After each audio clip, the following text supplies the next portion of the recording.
Hey guys, Omni here. Ever since the quarantine went into effect, I've been trying to find some time between work and streaming to finally dig into and dive through some of the films that have just been collecting dust in my Netflix watch list.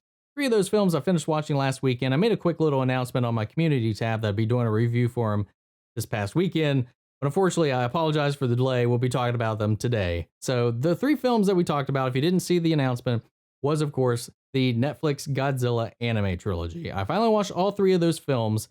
And I gotta say, by the end of it, I did really enjoy them. You know, the now that I've watched these three, that really leaves only Shin Godzilla as the only Godzilla film I haven't seen. It's one of my oldest fandoms. I'm a diehard Godzilla fan. I watched the 90s animation. I've seen every film, every iteration of the character.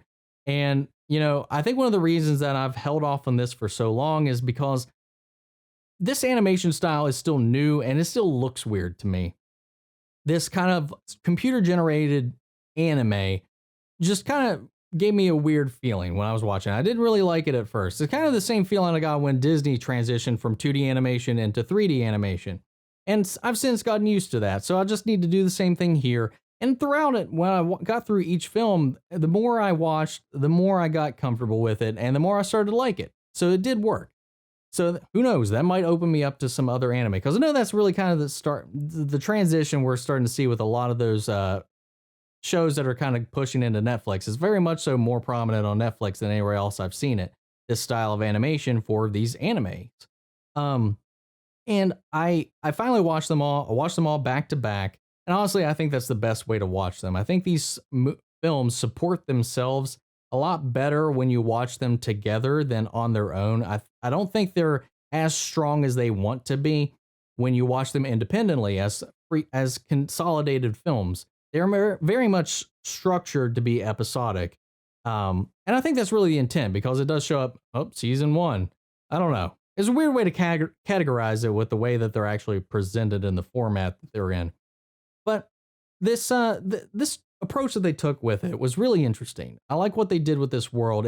Took me a while to get used to it because it is extremely different than a lot of the Godzilla films we've seen before. This very much shakes up and does its own thing with the creatures, the monsters, has its own kind of structure to how they operate. It's very much more in line with nature and, evolution and kind of the evolution of societies as well. It plays a lot of a part into it. And adaptation. I like a lot of the themes that they played around with this. Now they try to get into some even headier themes with like civilization, religion, and I don't think it was all handled all that well. I don't think everything in this is handled gracefully. I feel like the writing in this film, and maybe it's just the translation or the subbing of this that just, I don't know. It felt like it was trying to be way headier than it actually was because a lot of the concepts in this are very vague. There's a lot of things they try to tackle in and they juggle around. And for the most part, they do well enough to service the story that they're trying to tell. The story that they're really trying to tell, we've seen it a whole bunch of times in various films, TV shows, other anime. There's a lot of anime tropes that just definitely sneak their way in here. Main character is effectively Sasuke if Godzilla was Itachi. Pretty much the same thing. There's a lot of great animation and action in this as well. The voice acting is actually really good too. And some of the ideas that they go into it and a lot of the creature designs, just the art direction in general is really interesting. At first I was like, man, this Godzilla is so slow and unanimated. It was a little abrupt until you get used to it. Just the sheer size and scale of this beast. It's the largest Godzilla iteration we've had, period. It's what? It's called Planet Godzilla, right? Or Godzilla Planet. I can't remember what the designation for this specific Godzilla is, but it got planet in the name. Because basically, this Godzilla is so big that the planet itself has adapted to it, which is hilariously awesome in the same way. And, there's a lot of struggle. This doesn't hold back. It's not like full on shonen by any means. It gets kind of dark without kind of committing all the way. And I can appreciate that. Though there's a lot of predictability in it. There's a lot of things that you just kind of have to turn your brain off on and just not think about it because it just doesn't quite add up. A lot of character motivations kind of flip on a dime. That's not what you're here for. You're here for the giant monsters. The creature designs, dig it. Godzilla, I grew to like it. Some of the other creatures that have shown up as well are just as beautifully redesigned. I would say I'm not going to spoil it for any of the other monsters. You know Godzilla's in this. I'm not going to say who else is pops up or makes an appearance in this if you haven't seen it. But for the most part, I like a lot of them. There's some that are only mentioned that you don't get to see, and I found that was a little disappointing. You didn't get to see them in action or see them at all for the most part in some cases. But overall, I really enjoyed it. If you're a fan of Godzilla, if you're a fan of kaiju, I do recommend it. It is a little bit of a slog if you're watching them back to back. I did take a couple of breaks in between just to kind of reset and recalibrate. But overall, they were well handled. I do believe these are concluded. I think they are ended and wrapped up with this, and we're moving on. I believe there's supposed to be a new Godzilla project starting in 2021, though I have no idea if that's still a plan right now with everything going on in the world and how that's been affected by it.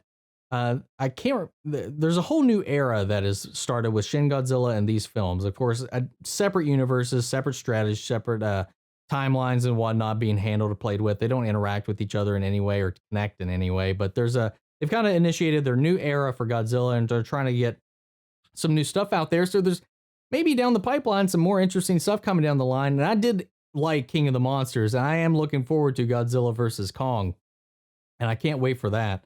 Because that rematch is the bane of my existence as a child, man. In that version, when I watched it and King Kong beat Godzilla, you bull. No, that is not how that works. That is not how a giant gorilla works. Does not conduct electricity like that and become superpowered. Hey, what was that? Lightning makes it stronger? Are you kidding? Lightning made Godzilla stronger. I don't know. Anyway, that's a whole other tangent. I'm not gonna lie. Because of that fight, because Godzilla lost to King Kong in that movie, I had I boycott anything King Kong, anything Donkey Kong, just because he had a name similarity. Couldn't even stand it. Anyway, just fun little fact about how much I love Godzilla, that I boycotted Donkey Kong and anything King Kong related for the vast majority of my life. Anyway, guys, if you watch these films, what did you guys think of them? I did. In the end, I enjoyed them for what they were. They were very well put together, well made, not perfect by any stretch of the imagination, but they were serviceable and they gave me some great Godzilla moments. What did you guys think? Sound off the comments. Let me know. I'd love to hear your thoughts so we can carry on that conversation after the video. Sorry, guys, again for the delay. I hope everybody out there is also taking care of yourselves, taking care of others, and being kind when you can. It's a abrasive world at the moment, so be careful, be kind to everybody around you, and I will see you guys in the next video. Take care, everybody.